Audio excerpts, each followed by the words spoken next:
Let's go. What's going on, Broncos country? Hey, I'm back.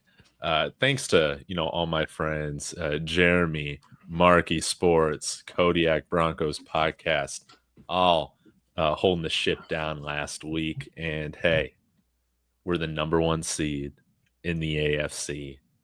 All we got to do is win 2 games to get to the Super Bowl. That's all you got to do. It's insane. So, guys, get in the comments. Be sure to smash that like, subscribe to all the channels, links in the description.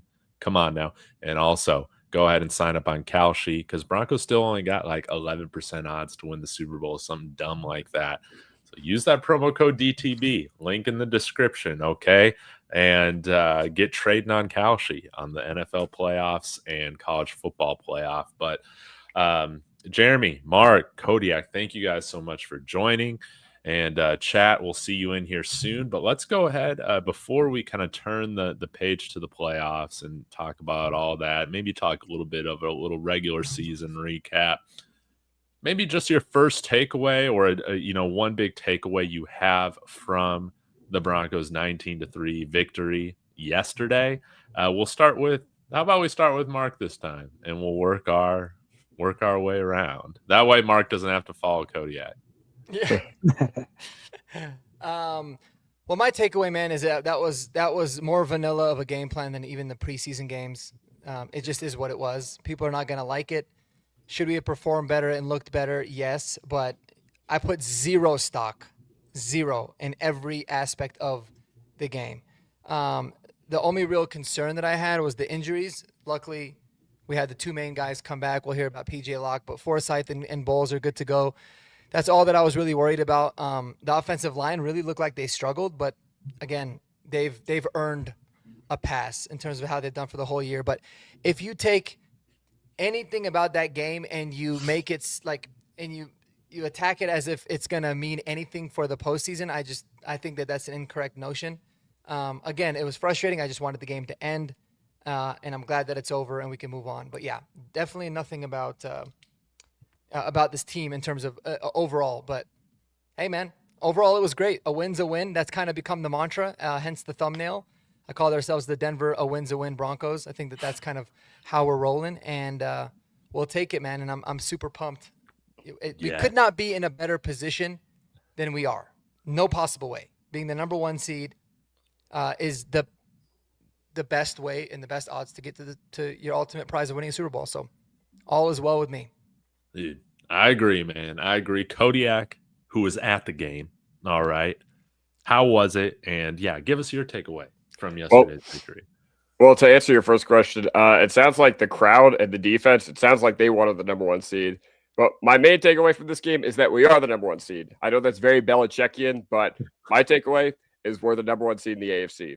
That's my takeaway from this game. If you're going to look down the list and look at the other takeaways, I think a lot of people would have wanted us to play better, like Mark was saying. And, yes, vanilla game plan.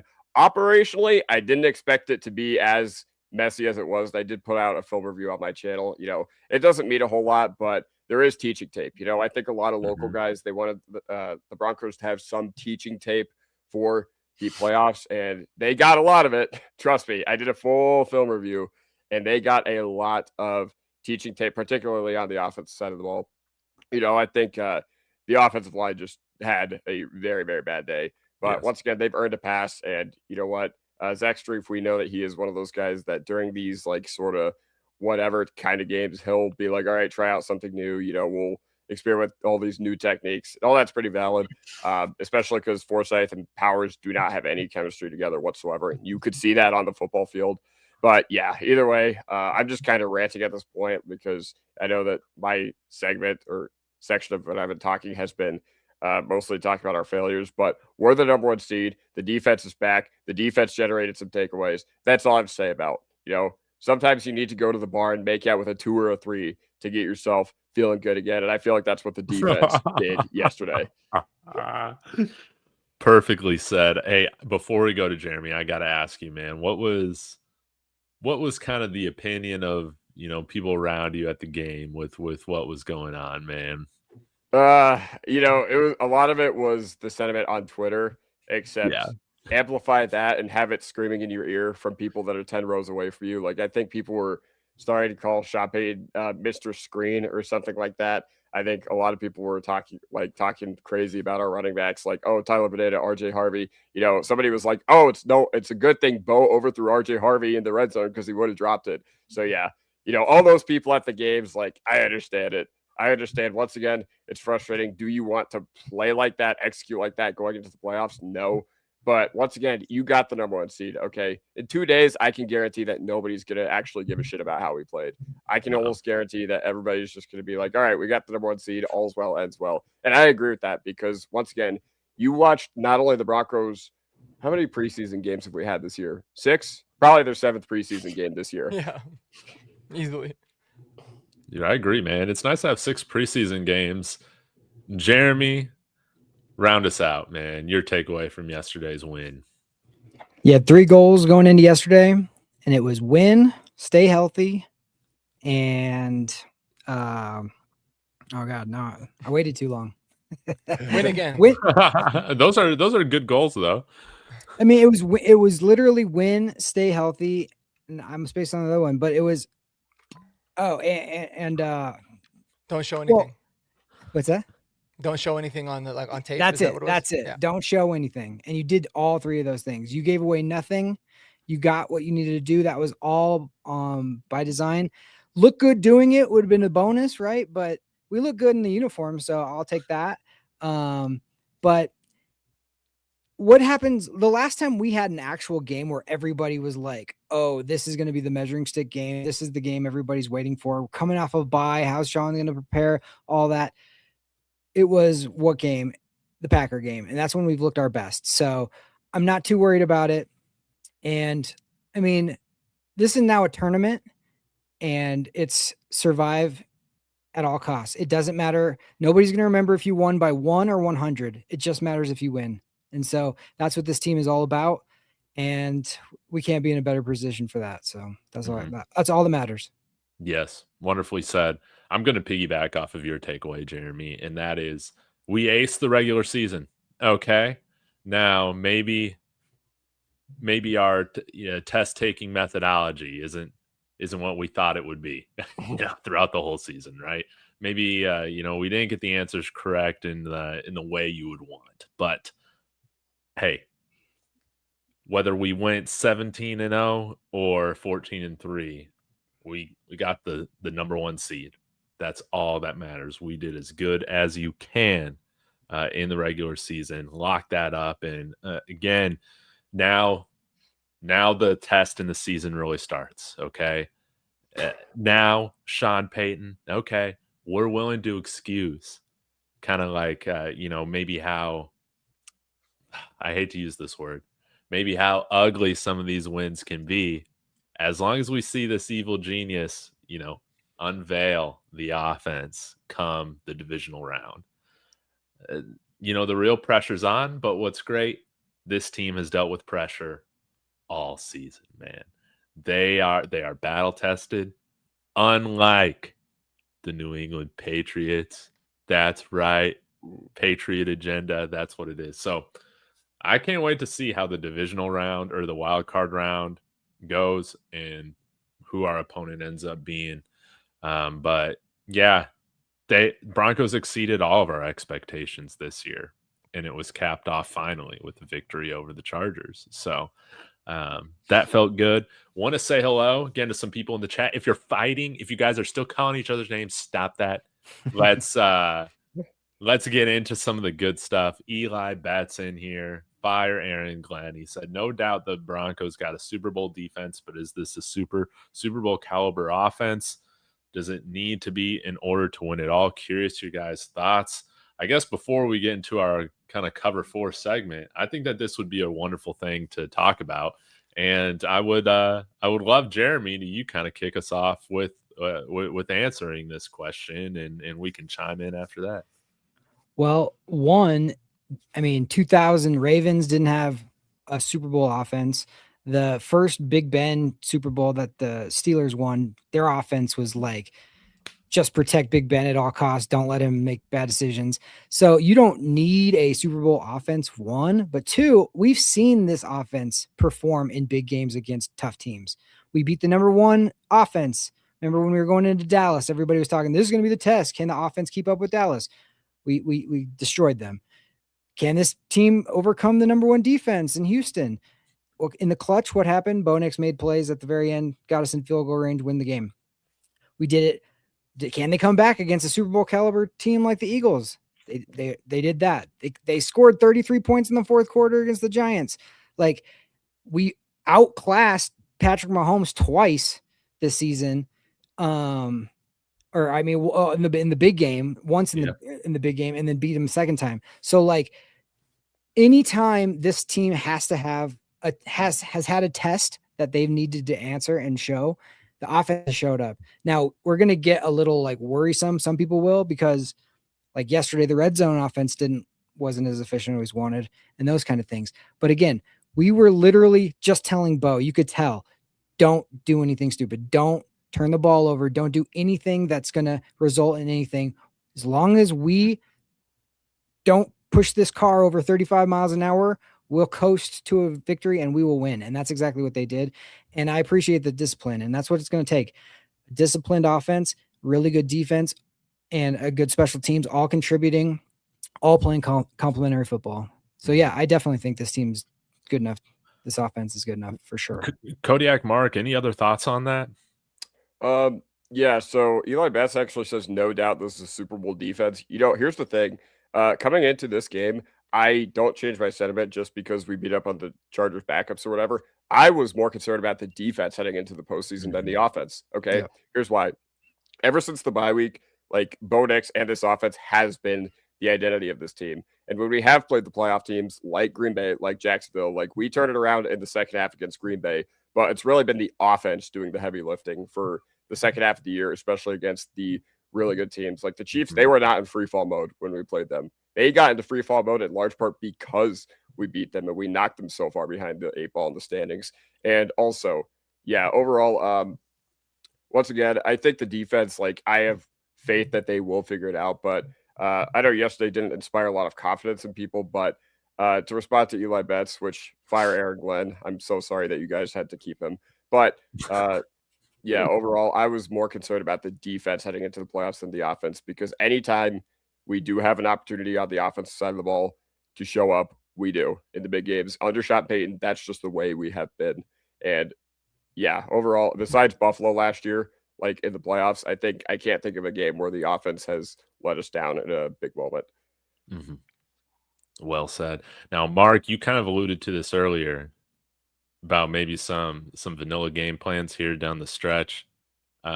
Yeah, how do you feel about this defense and offense going into this Super Bowl run, hopefully?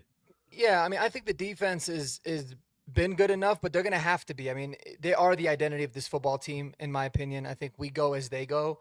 The offense has shown that they can, pick up the weight in times when it's needed, but the biggest thing, man, is it comes down to the basic fundamentals. Like when the offense is in the red zone, they just got to score touchdowns, right? They got to be, being good on third down is always important. Sustaining drives, controlling the clock is all important. But the biggest thing is, can they score when they're in the red zone, and can the defense hold teams out of the red zone? That's how we've won most of the season, and I think that's really what it's going to boil down to. So when they ask, like, do I think the offense is good enough?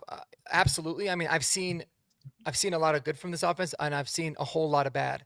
But the important thing is, like, don't have those game-crushing turnovers. And we've avoided those on the offensive side for the most part. It's the reason why we've been able to carry the defense's lack of getting turnovers. This is a really weird team, man. Like, we're the leaders in the NFL in sacks again. We broke our own franchise record from last year in sacks again. All the metrics show that we're really good defense, but we had a franchise low, the lowest in Broncos history, 4 turnovers in a season. And that's weird, right? Like, it's never happened. So it's like we break a lot of really good records. Like, sacks are very good. They usually mean turnovers. But we also broke a record for least amount of turnovers in a season. So that makes me think, like, it makes me very optimistic, because we've been able to win 14 games not forcing turnovers. Man, if we just flip that a little bit and we become a team that starts to take the ball away, we're not losing in the playoffs, unless we also give the ball away a lot. So Mhm. there's a lot of things to be positive about, but I do believe in this offense. The running game is always going to be a little bit of a concern, but I think it's been good enough if we're able to just sustain drives and keep doing what we do and kind of ride the course. I don't think we need to try and switch so many different things up. If it's been working, it's been working. Mhm. Jeremy, it looked like you had a thought that you wanted to say. I was just going to say, is that turnover differential or is that turnovers No, total? turnovers total. We had more than 4. No, we had 14. Did I say 4? Okay. Oh yeah. You said Yeah, 4. you said I 4. was like, I there's. think it was 14, but I do know, and I did want to check actually before that to make sure, because it might have been going into yesterday's game. No, we finished the season with 14 turnovers, so That's we, right. Okay. we went in with the lowest in franchise history, and we had it, and it ended up being the least ever. Yeah, we had 10 picks and 4 fumble recoveries, but yeah, still wild. Wow. Okay. Yeah, I don't know. We've seen Eli Manning win 2 Super Bowls. Okay. You don't exactly need to have an offense that lights the world on fire. But Mark, to your point, man, don't turn the ball over. I think that needs to be the number one priority. Unless we play the Bills, I really don't know if we'll need to play a shootout until who knows? Who knows, man? These NFC teams, I know we got some Seahawks fans in the chat. I mean, they got dynamic on fire offenses, man. So yeah, you might have to open things up against opponents like that. But I mean, I still would not be surprised if the Broncos play tight, low scoring games here in the playoffs to start. As long as it's not Buffalo. Gosh, I'm terrified of Buffalo. But Eli also saying, could J.K. Dobbins be back for the playoffs? He could be back come the AFC Championship week if the Broncos are there. Do you ride with Harvey when he comes back? We'll get into that. But I say, hey, J.K. would really help this red zone scoring. And we might just have to only survive one more game without him. And that would be huge. But yeah, guys, let's open this up a little bit, get into some of the different topics that we wanted to talk about, guys. We're kind of going with the cover 4 segment here. So all 4 of us will have a different thing to kind of generate some discussion or debate. Does anybody have one that you just got to go with right now? Or shall we start with the great Jeremy? Oh yeah, you wanted to recap the game, was it not? Oh yeah. But more specifically, I wanted to talk about the execution on the offensive side of the ball. Okay. What do you guys make of that? Because I don't know if you guys have I don't know how far you guys have gotten into the game, but we know this game plan was super, super how do I put it? Flaccid. Okay. Now, Yes. But going beyond that, okay, what do you guys make of it? Are you guys concerned? What do you guys have to think about? Thank you, Gregory. It means a lot. What do you guys I actually don't think? like it when he gives us compliments. I know it feels weird. It doesn't feel right. It Yeah, doesn't me feel too. right. His guy Sutton got 1 catch yesterday, so I don't know how he feels about that. But either way, what do you guys think about how we played on the offensive side of the ball? Because we know that, okay, what we showed yesterday is not what it's going to look like in the playoffs. It's just not. But what do you guys think of how we played in spite of the vanilla game plan? And I just want to hear some overall thoughts on that. I thought it was terrible. Yeah. I mean, obviously, there's no way to sugarcoat it offensively. I mean, it looked terrible, but I think it was because here's the most shocking part. The O-line had by far the worst game of the year. I think that took everyone by surprise. It rushed Bo a lot of the times. He did a good job buying time or making plays with his feet, but there was some things open down the field. But they did a good job. I thought that they gave us unique looks and unique fronts that we hadn't seen yet before, so that could be a really good thing. But yeah, I mean, the protection just broke down, and that's what happens. It kind of threw everything up for a loop. So execution-wise, it wasn't all that pretty, but there was, for me, what I saw from Bo is it was a very, very deliberate effort of, I don't care if you take a sack, do not turn the football over. And that's why. So the O-line didn't play well, but that's also why you saw Bo Nix get sacked 4 times, which is the high for the season, because it was about just don't turn the ball over. We're not going to give him anything. This is how we're going to win, and it is what it is.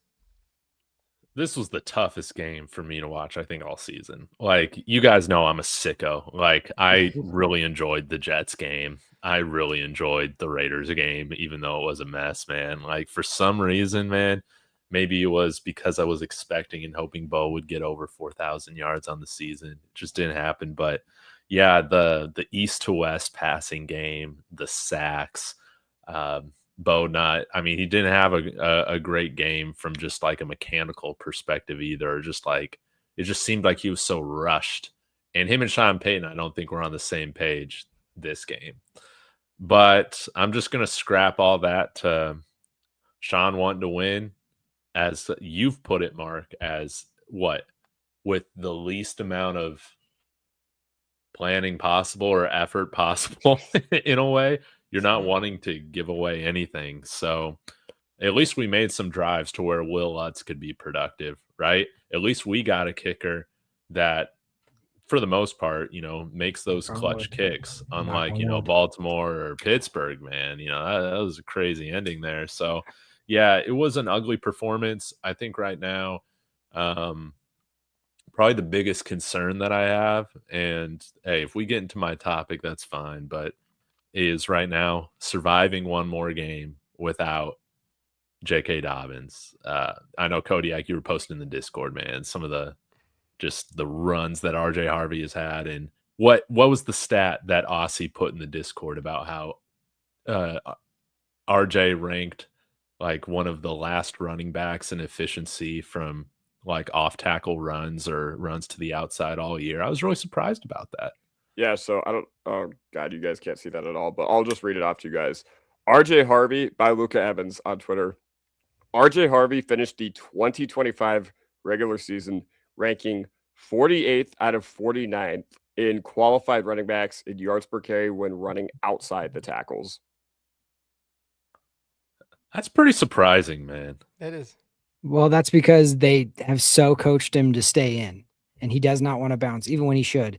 Like, Jaleel was seeing it so much better yesterday, and I can see the thinking going on in RJ Harvey's head of like, I was told not to go outside. I was told not to bounce it outside. So I got to just stay in the middle and run to daylight, RJ. Whatever you see, run to daylight. Dude, you don't have to just bounce it to the outside, but also, like, if it's not there in the middle, do what you do best. So I just think it was just kind of a weird game. The offensive line wasn't playing well, but Jaleel, sometimes I've seen those games a million times where one guy is obviously looking way better than the other guy. So you just got to feed that guy. I mean, Mike Shanahan for years would be like, I'm going to give three guys like some carries, and then, oh, that guy looks like he's got it today. And then now he just feeds that guy. So I think just that was the case yesterday. It's going to happen. But my goodness, RJ Harvey scored 12 touchdowns this year. So like, let's just,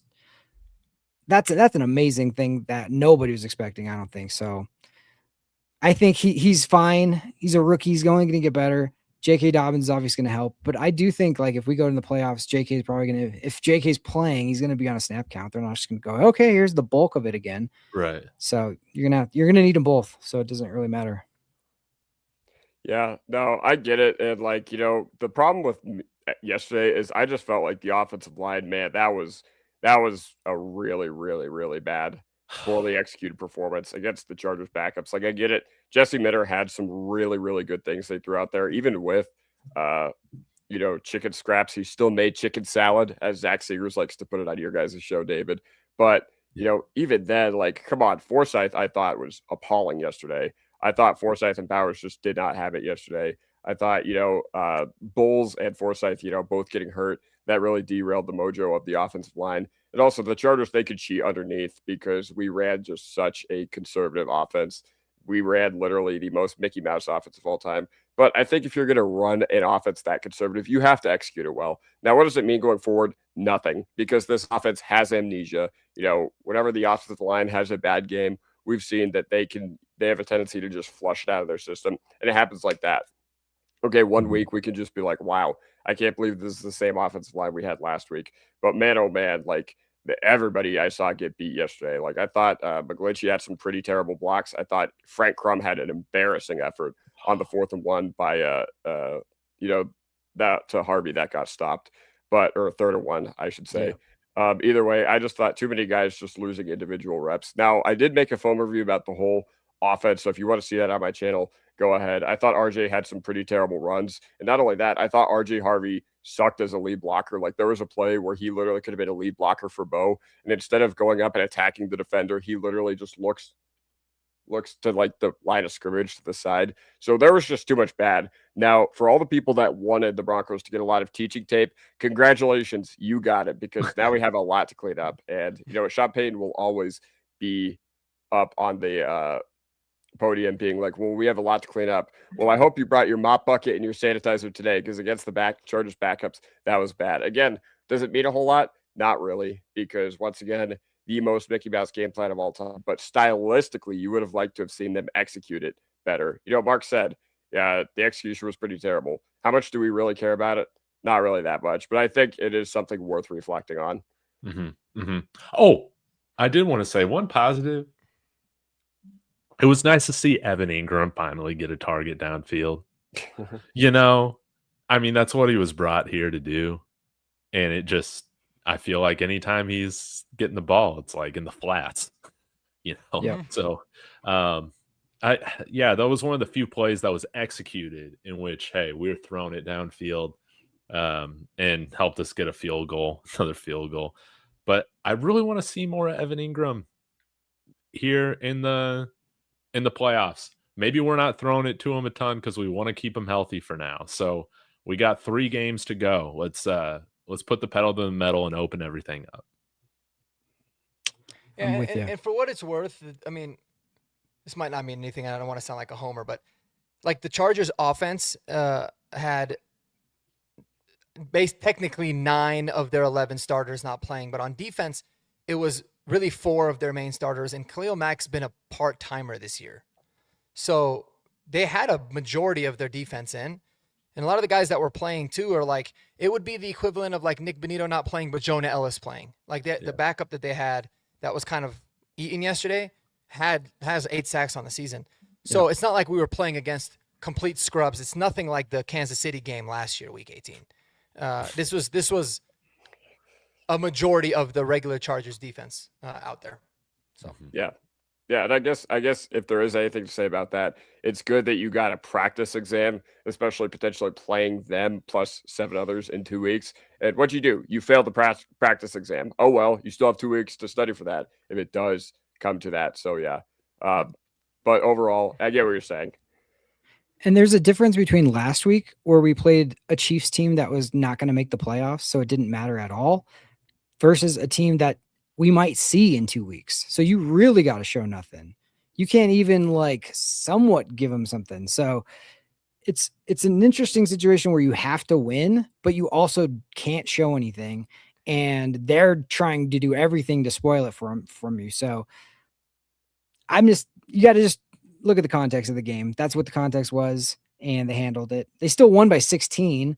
Like it wasn't exactly like it came down to a field goal at the end or something, but it just wasn't aesthetic. We wanted it to be over by halftime, of course, but like, that's just not the way this team is. That's not their way. I guess now thinking about it, everything was on the line last year during week 18. Yep. And so that's why you saw Sean Payton really open up the playbook. And I mean, we just demolished them, but here it was a little bit different.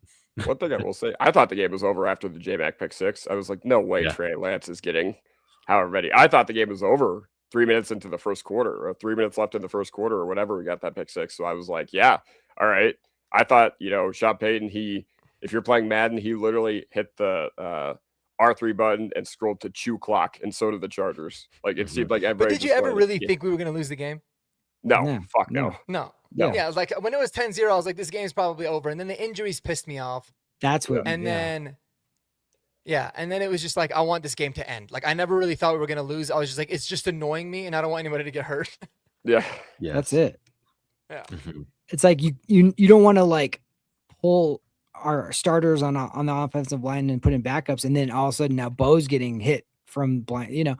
So it's like a weird balance. But like, it's super hard as an athlete to just be like, hey, you have to go out and play and prepare all week to play, but also like you know, you're going against backups and you're probably going to win and it's at home. Like, it's just not full on. Like, it's like a car that's not meant to, you know, Ferrari's not meant to be driven 40 miles an hour. It's just, it wants to go. And so, like, keeping it downshifted, just, it's not going to look right. It's not going to perform right. Well said, man. Kodiak, great topic.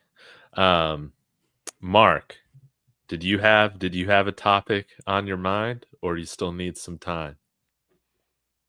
Well, my topic was just about the current wild card division, wild card week. Let's talk about it. Yeah. I think that segue is perfect. Yeah. Yeah. Let's So talk I mean, about it. I feel like for me, I think that, man, the AFC's it's weird this year, right? Like, looking at it, and I think we've known it all year, but now that it's officially in the books, like, I look at it where I feel like the three wild card teams, you know, the non-division winners, I guess you can say, could easily be the favorites and easily win all the three games.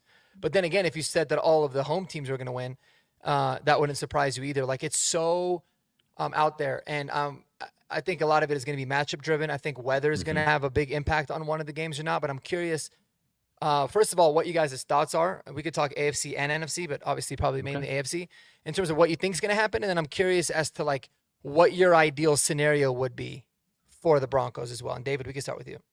Yeah, well, let me go ahead and pull in the playoff matchups next week. I'm just going to read these here on my phone.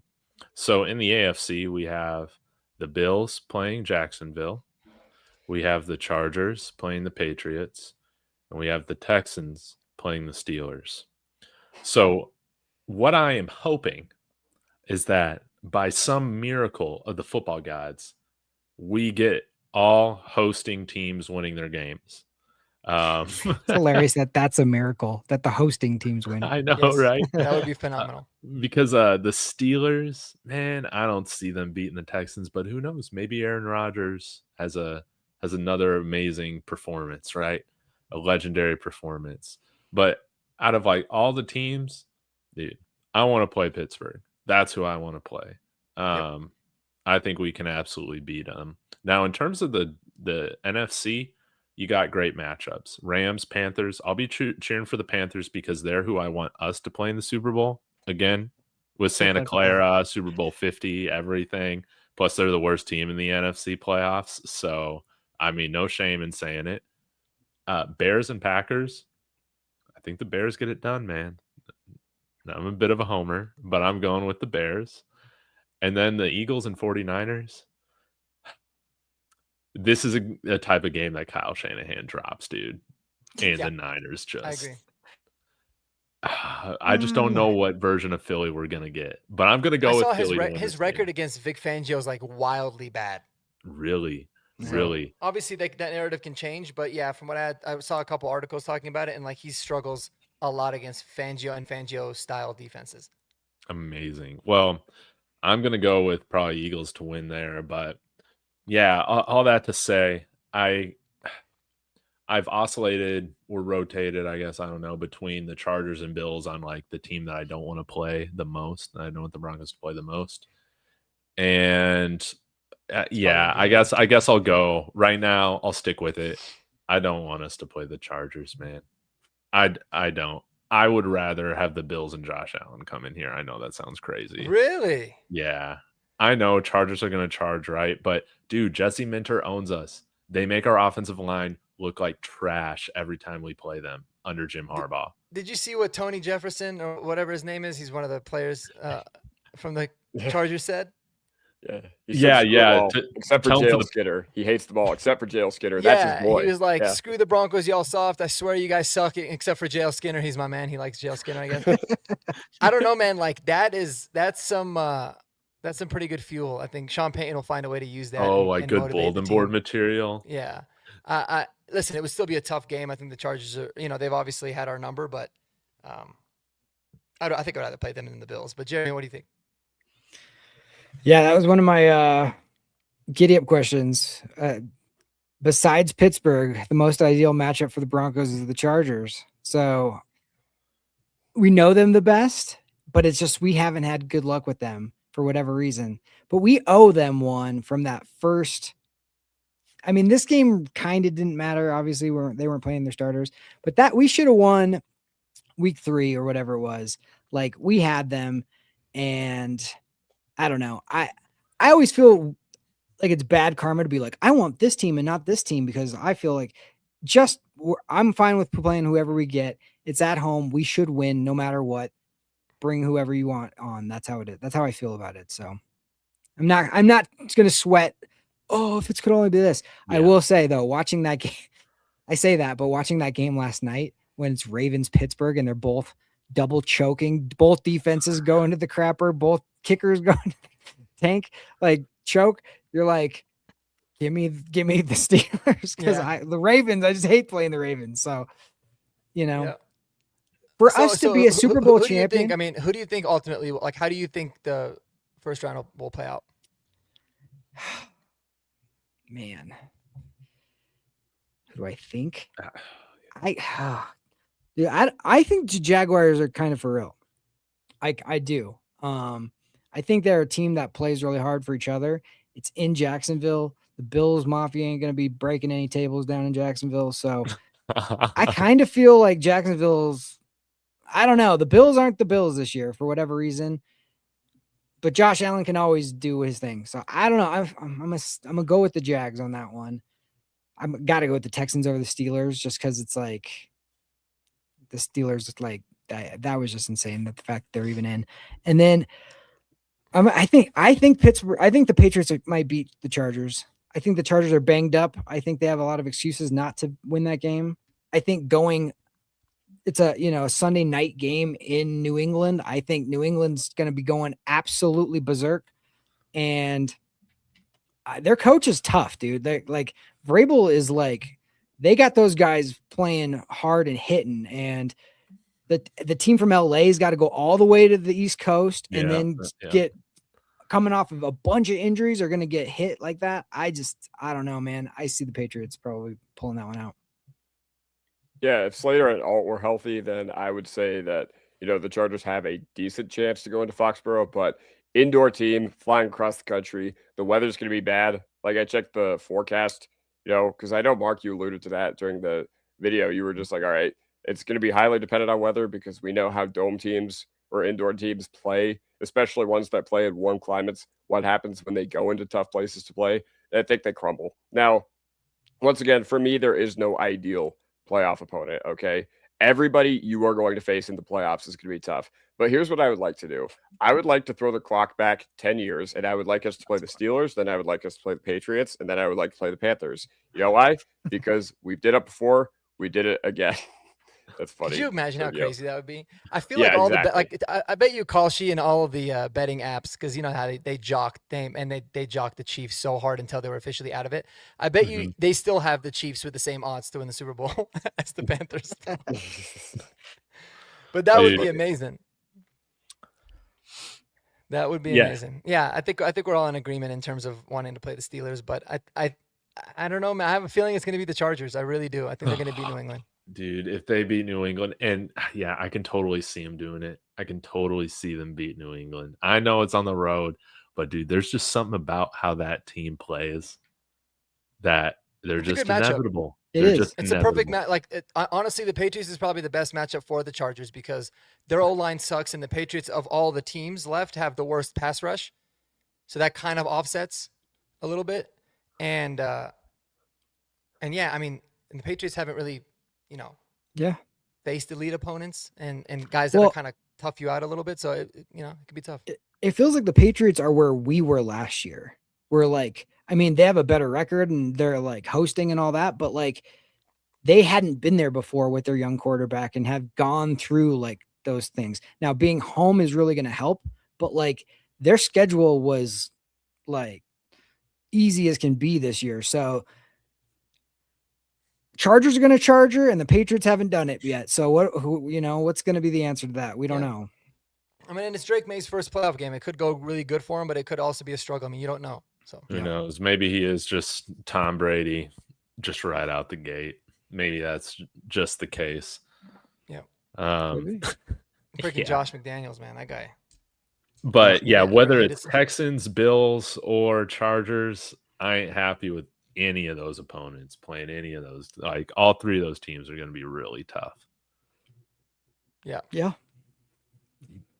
And that's a tournament. So like, even if the Chargers win that game, they're going to have to go again on the road. Again, they still have injuries. Like, it's a war of attrition. It's not like a single, like, here's a game and then in another month we have a bowl game we can all rest up for. It is like, that's what's so great about this bye is you don't even have the opportunity to lose, right? Going into this season, what did we want? We wanted to get past the first round of the playoffs. Well, we've already done that because we don't even have to play the first round of the playoffs. So that's the best news. That's what's single elimination. Anything can happen on any given day, right? And that's why winning a Super Bowl is so sweet because it's like so hard to do. But like just eliminating all the hits, all of the travel, all of the things that all these other teams are going to have to deal with this week, that's what we get to, kick back and watch. So it's going to be interesting. I just hope all the teams beat the crap out of each other. That's what I want. I know, Yeah, but you're talking about overtime. Yeah, Jeremy, about war of attrition.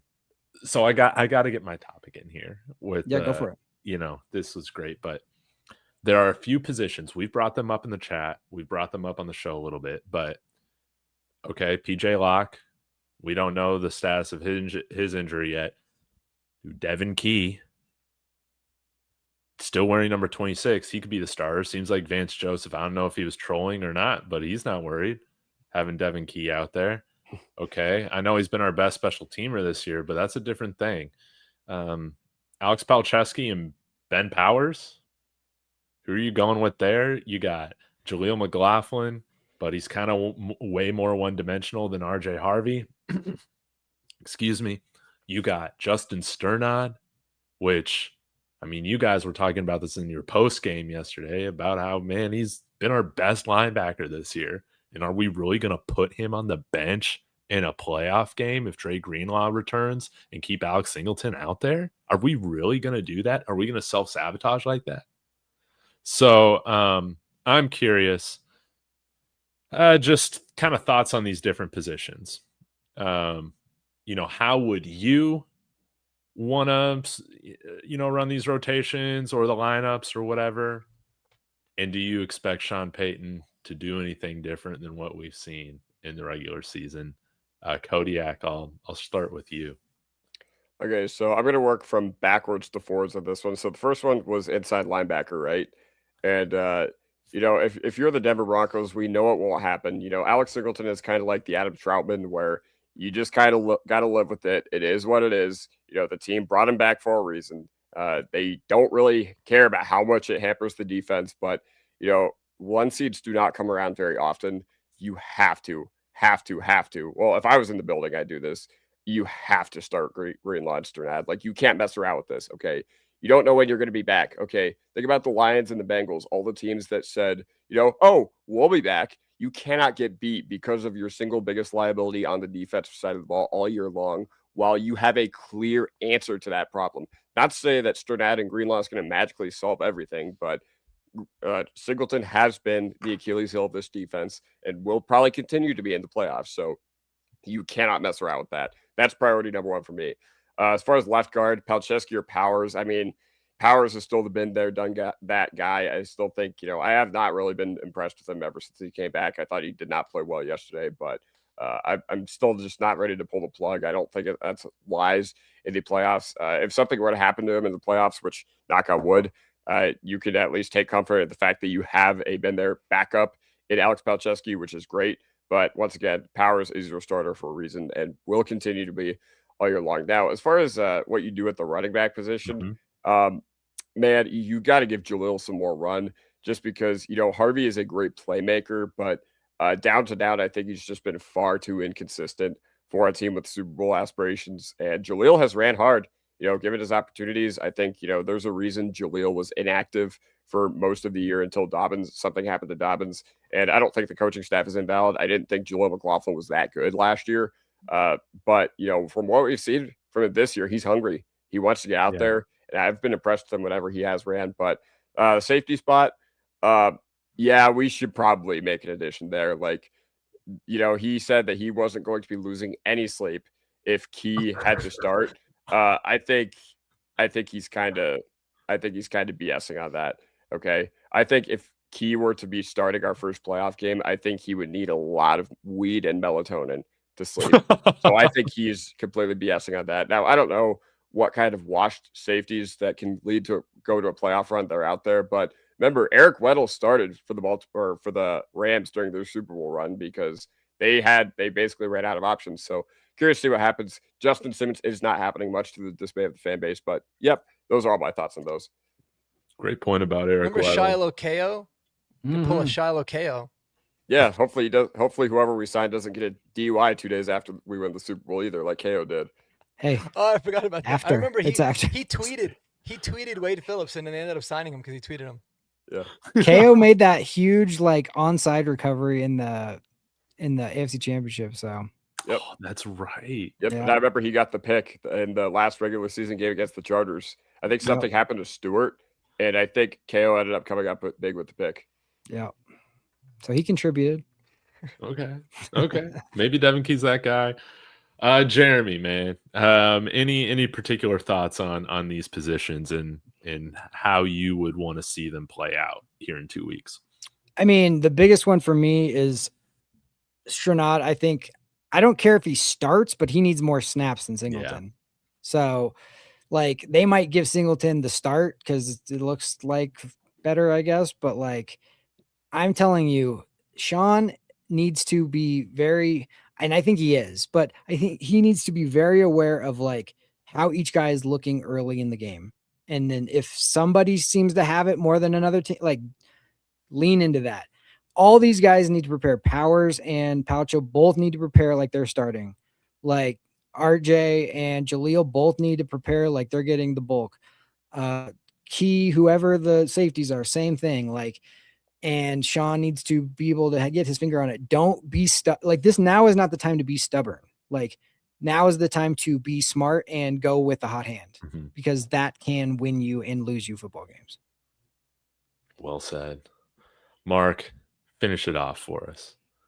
Yeah, I mean, I think I feel a little bit differently about this than most people. I mean, I'm never in the boat of swish things up. Like it's been working, you know. We won 14 out of 17 games in the regular season, and whether we like it or not, I can assure you, unless Alex Singleton gets hurt, he is going to play the majority, whether Greenlaw's back or not. He's the green dot guy. It just is what it is. The Kodiak said we have to kind of deal with that. It is what it is. You still got to find packages and ways to utilize Justin Sternat to strengths. No doubt about it. It'd be nice. It's always nice to have an extra linebacker than less at that position. I don't think you can really change up all that much. The mojo of the team, he's a team captain. They obviously love him. And they've done a better job with Singleton of not putting him in really vulnerable positions, I feel like. Like after they put him one-on-one with Saquon Barkley and he absolutely toasted him down the sidelines, I think they learned after that. Like I haven't seen really any situations where they're doing that. So you got to stick it there. The safety position, yeah, I mean, it would suck if we had to go with Key, but it is what it is. You're not going to find anybody that's going to be a better solution right off the gate in one game. So we're just going to kind of hope we, pray that Devin Key plays well. I will say I like Devin Key's like size and length more than PJ Locke, if that means anything. But obviously with PJ, you know what you're getting. And then the running back position, I think that we need to roll with RJ Harvey and have Jaleel be the change of pace guy. That's just how I feel. Like if RJ's hot and he's getting going, yes, feed him. But you got to keep rolling with RJ. He's made too many big plays for you. Is he a perfect running back? No, he's got a lot of growth for sure. But I think that he's got the most 3-down running back upside. Whereas Jaleel, it's like he's on the field, he's getting the ball. So it's a little bit too much of a tell. So I don't think you switch up too much. But here's what I'm curious about. Last year, everyone kind of went up in arms, right? Remember, we deactivate. We made Audric Estimate inactive for the game and brought up Tyler Bidet, right? So, what do you guys think about activating A.T. Perry for the playoffs? Oh, Don't even. you don't and tempt me with a good Tyler time. Bidet inactive. So we flip it. We're like, no, you're not playing this time, Tyler. We don't need you. And you deactivate him. and A.T. Perry gets his first elevation in the playoff game. Oh, So you're my telling God. me we roll with 2 running backs and 6 receivers? Okay. Yep, Okay. exactly. Is Marvin Mims your RB3? Yeah, well, actually, I'm really happy that you brought that up. So he's not. Obviously, I'm kidding about all that. I think it's absolutely asinine. But I do believe, like, if there's one thing that I think Sean Payton will bring out of the bag is more Marvin Mims rushing attempts, because that completely went away after the end of last year. Like, remember how much he was like almost our full-time running back? It felt like at one point. So I think getting Marvin Mims involved in the run game is the best way to get him involved in this offense. So I'm a big fan of that. I hope they do that. I think it can offset some of the running as well. Mark, drugs are bad. Okay, yeah. No, I just wanted to throw in an A.T. Perry. Yeah, Perry we gotta talk about it. It's not going to go away until at least next year. Dude, I'm still upset that Sean Payton blocked me on Twitter. How soft are you, Sean Really? Payton? Yeah, he blocked me on Twitter for saying he's screwing over A.T. Perry by not playing him. He blocked me. I didn't. It would curse. be funny if he I didn't activated say him and then unblocked you afterwards. nothing. Yeah. It's Hey, like, oh my Sean gosh. Payton, come on now, man. I've defended you since you've been hired here, aside from A.T. Perry.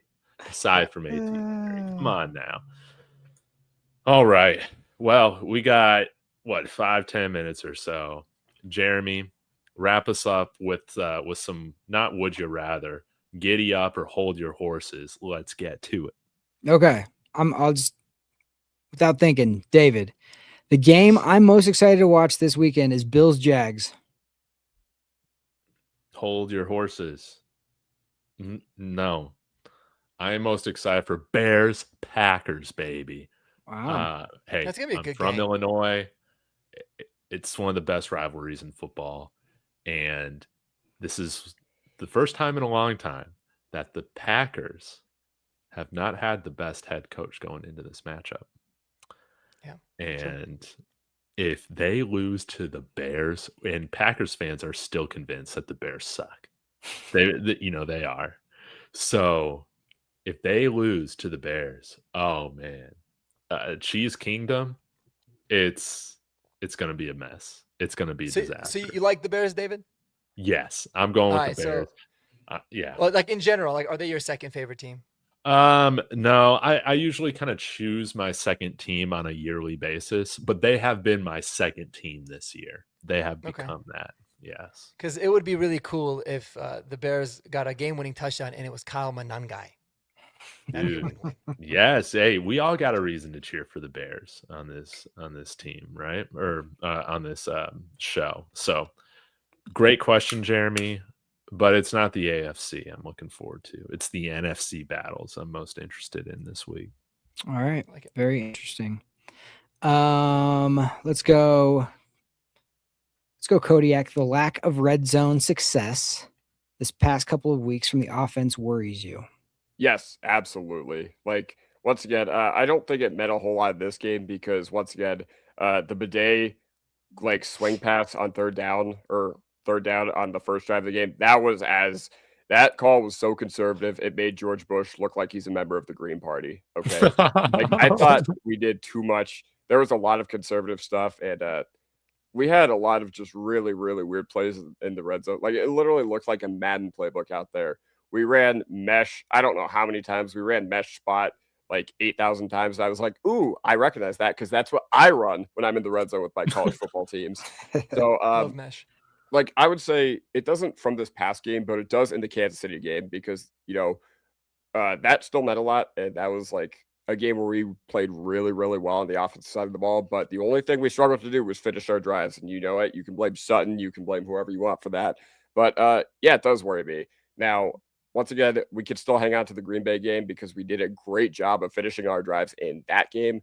So that's why I think that ultimately we will be fine because we have had a lot of these, how do I put this? Games that are largely inconsequential, unless we did something to like really, really messed up. But I would say, yeah, hold your horse or giddy up. I think you gotta take a real long look at our red zone the past few weeks, and you gotta just determine what's wrong with it. Yeah. Yep, and they got 2 weeks to do it, so I think they will for sure. All right, Mark, this one, and feel free to jump in. Anybody else that disagrees, but which statement is most surprising if we could go back in time 3 months ago. Okay. The Chiefs and the Ravens will not make the playoffs. Bo Nix will be the all-time winningest quarterback ever after 2 seasons. The Broncos will win 14 games in the regular season, or the Broncos will get the number 1 seed heading into the playoffs. I think the Broncos getting the number 1 seed heading into the playoffs. But then again, like obviously 14 games, it kind of goes hand in hand because you think you win 14, you're probably getting number 1. But I mean, listen, I picked the Broncos to make the playoffs this year. I don't think I even really picked them to make the division or to win the division, but I said they'd be close. Never did I think that they would be the number 1 seed in the AFC. So that one to me would be the most surprising. The Bo Nix thing, not really, because I've always been a huge believer. What was the first one? The Chiefs and the Ravens will not make the playoffs. Yeah, that one, it's obviously surprising, but you think to yourself, man, those teams are 1 injury away from not making the playoffs, right? I mean, and it didn't end up being because Mahomes got hurt, but eventually that ended up happening, and then Lamar Jackson didn't play most of the season, so I don't really think he's all that good anyways. I know we've talked about that, but in general, that wouldn't have surprised me because the NFL is so wild like that. 1 injury and a team can lose. But yeah, the Broncos getting the number 1 seed is definitely the one I probably would have been like, I don't believe you. Anybody else disagree with that?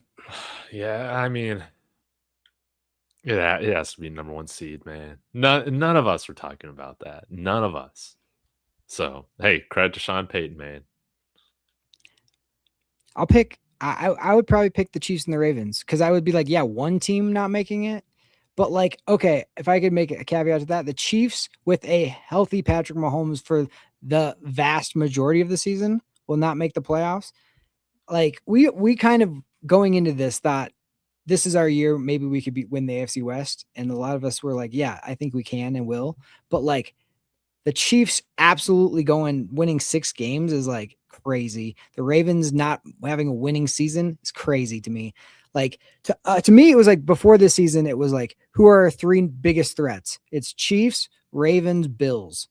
And Chiefs, Ravens are not even in it. Bills are a wild card, have to travel their whole playoffs. So like, it's just, that's wild for me. I just did not, I mean, it just goes to show you how this NFL is structured. And we got so used to seeing certain teams in it for so long, but it's this draft from last year. It's these quarterbacks, Caleb with the Bears, Drake May with New England. I mean, we saw what Jaden did last year. Bo Nix is now for 2 years in a row. Like the new era of the NFL is now officially here, in my opinion. It is, man. It is. Chiefs fans are going to say the NFL will regret not having Mahomes in the playoffs. Oh, please. Oh, please. The NFL is bigger than one player or team. They are a machine. And who wants to watch, a bad Chiefs team when you can watch the Denver Broncos, baby? You can watch the Denver Broncos go win a Super Bowl. Guys, thanks so much for joining. This was a fantastic show. I appreciate the kind words, man. There are a lot of great shows out in Broncos country. And this has become, I don't know, really, really, really, really fun since we ever started doing it. Here's all I know. Since Horsepower Hour has been on the air, the Broncos have won the AFC West in the first seed in the playoffs. That's it. Yeah, Coincidence? We figured it out. I don't know. I think not, sir. Yeah. You know what's funny? I think the first day we did this, I think that's the day we signed J.K. Dobbins. Don't quote me on that, but I think that's the first day we did this. I think you're right. Back in June. And we were all clamoring for it. Yeah. Man, J.K. Dobbins, get back here. Okay. I have one more thing real quick I want to say. Just to kind of recap where we're at right now. And it's, as a little kid, nobody dreams about being the first seed. Nobody's lifelong goal is to receive a first round bye, even though those things are great. They're an accomplishment, but they're not the ultimate goal. And all they are is an opportunity to realize the ultimate goal. And that's winning a world championship, right? So this team has the players, coaches, and ownership to win a world championship right now. And the last thing you want to do is to look back and wish you seized the moment when it was there. And I'm sure there's players like Champ Bailey and Jake Plummer who look back at 2005 when we were in the AFC Championship hosting it and didn't realize what we had at the time. And that was our opportunity then. And even though we're still paying Russell Wilson and we're ahead of schedule and all those things, our time is right now because we have the number 1 seed. We have the opportunity, the best opportunity to win a world championship, to go to the Super Bowl, right? So, it's time to be great. Be smart right now. Prepare your butt off. Seize the opportunity that's in front of you. That's all I have to say. Love it. Yes, sir. Man, I wish the team could hear that going into the divisional round. That's awesome. Thank you, Jeremy. Yes. What a way, man, to cap it off. And I guess we'll be back next week to talk about who we got in the matchup in the divisional round. Guys, if you didn't know, we do Horsepower Hour where all of our channels come together in Broncos country, celebrates every Monday at 8 p.m. Mountain Time. Be sure to subscribe to everybody's channels in the description of whatever show or stream you're watching. Hit that like and subscribe on the way out. Then go ahead and get on couch. Y'all have a wonderful evening. Go Broncos. Go Broncos, baby.